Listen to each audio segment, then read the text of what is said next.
In today's video, I'm going to show you how to view Windows games in itch.io in just a few simple steps.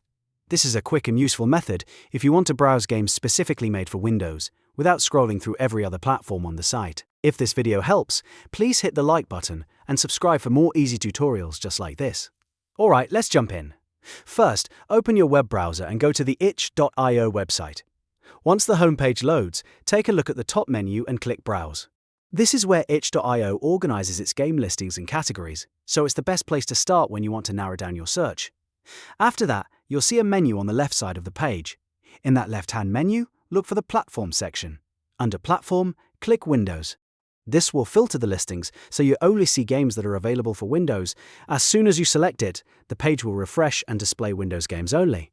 You can now scroll through the results, explore different titles, and open any game page you want to learn more about, or download it.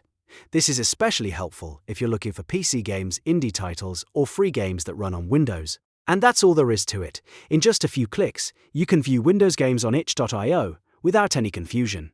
If this tutorial helped you out, make sure to like this video, subscribe to the channel, and turn on notifications so you don't miss the next simple guide.